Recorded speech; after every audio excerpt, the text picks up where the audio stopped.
About 5 years ago, my now estranged daughter, ED, cheated on her boyfriend, Brad, and got together with a guy, Ken. He quickly started isolating her from family and my husband and I from her kids. Brad had moved back to his home state devastated after the breakup. I discussed red flags her. I let her know we are here for her and concerned. Her and Ken suddenly took off and moved to another state. For 5 months, my husband and I worried about her and the kids as we had n//c at all with them. One day CPS showed up at our door with the oldest child. He was obviously injured from abuse that was reported by the school. We had no idea they had moved back to the area. We agreed to take them in. The next 20 months were traumatic, complicated, emotional, and difficult for everyone. Through it we re-established a relationship with the older child's dad, Dan. Daughter failed to comply with her plan and remained with Ken. Dan worked hard to get custody of his child and he gave ED scheduled weekly phone calls. She called oldest child 2x nothing since. We agreed to permanent custody of youngest. In the process, I put aside the hurt ED caused and agreed to scheduled weekly phone calls and supervised visits in person when schedules allowed. Legally, any or no contact is at my sole discretion. Ken was not allowed to interfere //attend. ED quit calling //scheduling visits after 3 months. I reset the call schedule to 1 month. No calls. 6 months later she calls and wanted me to drop everything for a visit the following day. I couldn't because I had to go back to work. Calls stopped again. She left Ken, has a new BF. I know nothing else about her life / whereabouts. She started calling again about a year ago and I let her know that if she was consistent with her monthly scheduled calls, we would move towards weekly calls again. She called 2 months in a row, skipped a couple months, then called 2 more months in a row. Last one happened to be night before child's birthday. She asked him what he wanted for his birthday. He said a call from her. The next day, as he blew out candles, he said, "My mom is gonna call now." He had the biggest smile on his face. Call never came. He refused my offer to call her. We survived an emotional meltdown. Next month, no call, just a text after with a lame timing excuse as to why and sorry about the birthday call, she didn't feel well. Following month, I get a text that ED feels ill again, won't be calling. I am beyond frustrated at this point. I have looked past her refusal to rebuild a relationship with us, but when it comes to the kids my heart aches for them. Hey race where I might be the I responded, parents do not get sick time. We all had COVID recently, including me, and I still took care of the children. If you do not have any time for him once a month, I don't want my time wasted with your excuses. Of course, calls stopped again. My fiancé, male 28 years old, and I, female 30 years old, have been together for 3 years. I used to live close to work and used public transportation, but after I moved into his house, which is hours away from work, I bought myself a car since I'm a nurse, and also since there isn't any hospitals close to where we live that I could transfer to. My fiancé's car hasn't been working for close to 2 months now.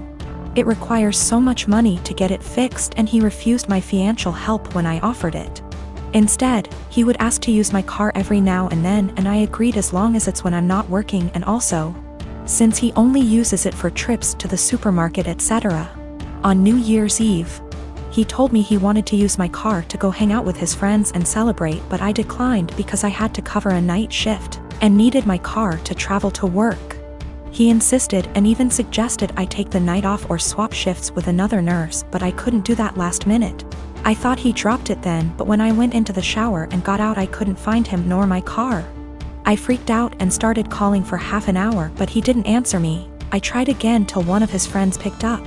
I demanded he give the phone to my fiancé, but he said they were out and confirmed that he took my car and told me that my fiancé said that it's better that I skip my shift and he'll be back with my car later. I couldn't take it. I felt so enraged. I had my fiancé on the phone telling him I did not consent for him to take my car to go hang out with friends, and said I'd call the police to get it back if he refused to come back with it. But he didn't take me seriously, so I ended up calling the police, and he and his friends were picked up at the bar where they were hanging out, then were taken to the police department. I got my car from there and still went to my shift. My fiancé was let go hours after I left, and he blew up my phone with missed calls and texts about how I was out of my mind to call the police on him and put him in this situation. I did not respond, but when I got off work the next day we got into an argument and he said he couldn't believe I'd do this to him, but I told him he made me do this, to which he responded that I was petty and callous because not only did I ruin his New Year's celebration, but all his friends aren't speaking to him after I put them in this situation as well, and he then kept giving me silence about it. I did consider this a form of theft, especially since he went behind my back after getting a no from me. But he was shocked that I'd even imply that he was a thief and said what's yours is mine and vice versa, so I shouldn't be using the terms theft and stealing. Usually for Thanksgiving, we head out to go see family. Someone else always hosts. We typically help sponsor the host by paying for cleanup, etc. Our home is just too small to host the 30+ folks who typically show up through the day.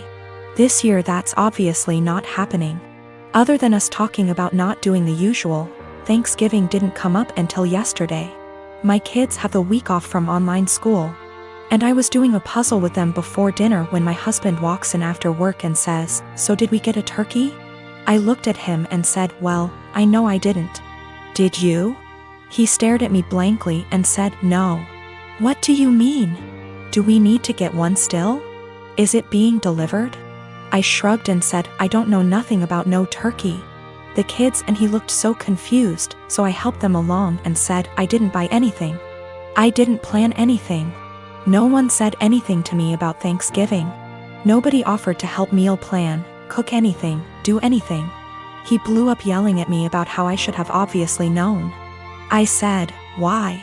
I've literally never planned or made a Thanksgiving dinner in my life. The most I've ever done was help clean up or maybe peel the potato." I asked him why didn't he plan anything, why didn't the kids plan anything? Why is everyone waiting until the last minute and dumping it on me? He just sputtered and yelled and stormed off to his office and left me with the kids. We all had dinner, the kids cleaned up, and I was relaxing with some wine and a book after they all went to bed. My husband tore into me about how he can't believe I left this all to the last minute. Now there will be no Thanksgiving. How could I be heartbroken to do this to the kids, etc. So I just looked at him and said, "Why didn't you plan? Why did you wait to the last minute to ask me?" He told me I was being a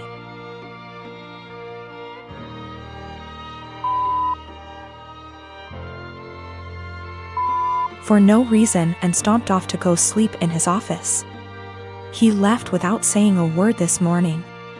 I followed up with my kids and asked them if they wanted Thanksgiving. They said they didn't care because the food isn't that good most of the time anyway. I work as well. We split chores, but there's no hard line. I do some, he does some. We both cook, and the oldest cooks as well. I just don't get why Thanksgiving is on my plate. Why, just because I'm a woman? A lot of people seem to think that my kids are like toddlers or something. They're old enough to help make the menu for dinners, help with cooking, etc. Anyway, I told my husband that if he wants to do some traditional Thanksgiving with all the fattening, carby, salty, beige food, he can go ahead and plan it and I'll help in the same capacity as always. If he wants me and the kids to cook something together, aka a normal, average Thursday, I'll continue with what was scheduled. The kids genuinely do not care. Thanksgiving doesn't mean anything to them. One of them has been asking for us to stay home for years. One of them barely touches the food as it, and the other one only likes to go so she can see her cousins. And she sees them all the time anyway. The middle kid already dug out another puzzle for us and they're just happy they're off school. Also, we don't do Christmas. My wife and I have been together for 5 years, married for 3, and have no children. For our first few years together, she was a full-time attorney working 50 to 60 hours per week. At that time, her income was approximately 40% higher than mine. The income disparity did not bother me at all. I mean, who doesn't like more money? But neither of us was happy about the amount of hours she had to spend at work. When we met, she was already pretty burnt out and unhappy with the stressful job. I tried my best to be supportive and encourage her to look for other jobs that would be less stressful. She was open to it, but knew it would be a big pay cut. She said she would rather stick it out for a while longer so we could pay off her student loans and save money for a new house. Once the loans were gone and we had moved into our new home, she found a part-time /15HRS//WK job working from home, doing something more in line with her interests. Her stress level went way down, and so did her income.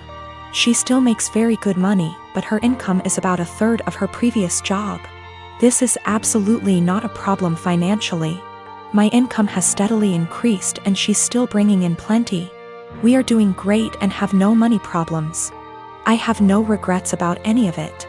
The thing is, every once in a while, she'll mention that she feels sad that she doesn't contribute because her income is so much lower than mine. I tell her this is absolutely not true. Not only does she still have great income, but she contributes in so many other ways. Since she has a very flexible work schedule, she is able to do most of the household chores, takes care of errands during the day, does a lot of the shopping, etc. She basically keeps our household running. But I think in her mind, the work she does for our household does not make up for the loss in income. She recently found out we are eligible for health insurance through one of her attorney organization memberships. She sent me the details, but it turned out that our current plan we have through my job is still a better deal. I texted her and said I looked into it, but we should stick with what we have. When I got home from work, I could tell she was feeling down. She told me she had gotten excited at the possibility that we could use something through her work, and that she would be providing something major. She was crushed when I told her we shouldn't use it. I felt terrible. While she was working at her old job, we decided we wanted to start a family.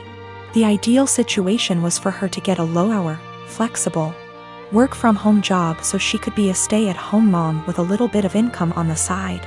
This job popped up and it seemed almost perfect for us. Unfortunately, the baby has not come as quickly as we had hoped, which we knew was a possibility. So we are kind of in limbo where she doesn't want to quit her current job or start a new full-time job, because she could get pregnant at any time.